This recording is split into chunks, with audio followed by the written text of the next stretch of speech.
Friends, இதை பார்த்தோன்னே கண்டுபிடிச்சிருப்பீங்க. ஆமாங்க, இது பார்த்தீங்கன்னா உங்களுக்கு பிடிச்ச உங்கள் ஃப்ரெண்ட்ஸ்க்கோ ஃபேமிலி மெம்பர்ஸ்க்கோ கிஃப்ட் வாங்கி கொடுக்கணும். அது அவங்களுக்கு சாக்லேட் ரொம்ப ரொம்ப பிடிக்கும்னா இந்த கிஃப்ட் அவங்களுக்கு கண்டிப்பாக சூட்டபுளாக இருக்கும்னு நினைக்கிறேன். ஆமாங்க, இது பார்த்தீங்கன்னா ஒரு மினி கிஃப்ட்டுன்னே சொல்லலாம், குட்டி கிஃப்ட்டுன்னே சொல்லலாம். இது வந்து கேட்பரி செலிப்ரேஷனில் வருது.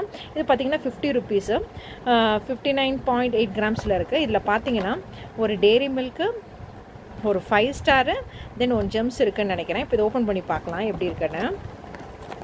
இப்போ இது பார்த்தீங்கன்னா 50 ருபீஸ்க்கு நீங்கள் டக்குன்னு ஏதாவது வாங்கி தரணும், அது அவங்களுக்கு சாக்லேட் ரொம்ப பிடிக்கும் அப்படின்னு நினச்சிங்கன்னா உங்களுக்கு கண்டிப்பாக இது சூட்டபுளாக இருக்கும்னு நினைக்கிறேன். இதை நானே வீடியோ எடுத்துகிட்டு பண்ணுறதுனால இப்படி ஓப்பன் பண்ணுறேன் ஃப்ரெண்ட்ஸ். இதில் பார்த்தீங்கன்னா இந்த மாதிரி ஒரு குட்டி ஜெம்ஸ் பாக்கெட் இருக்குது. அப்புறம் நான் சொன்ன மாதிரி ஒரு சின்ன டெய்ரி மில்க் இருக்குது. அப்புறம் ஒரு 5 ஸ்டார் இருக்குது. அப்புறம் வேறு என்ன இருக்குது? இன்னொரு டெய்ரி மில்க் இருக்குது. தென் இன்னொரு ஜெம்ஸ் பாக்கெட் இருக்குது. ஸோ இந்த ஜெம்ஸ் பார்த்தீங்கன்னா 10 ருபீஸ் வரும், 5. ஸோ இது பார்த்தீங்கன்னா 10, 10, 20. ஸோ 20 + 10 30, 30 + 10 40. வித் கவருக்கு ஒரு 10 ருபீஸ் வாங்குறாங்கன்னு நினைக்கிறேன். ஸோ டோட்டலாக இது எல்லாம் சேர்ந்து 50 ருபீஸ். ஸோ கண்டிப்பாக உங்களுக்கு இந்த கிஃப்ட்டு உங்களுக்கு பிடிச்சவங்களுக்கு சாக்லேட் பிடிக்குன்னா இதை வாங்கி கொடுத்தீங்கன்னா அவங்க ரொம்ப சந்தோஷப்படுவாங்க.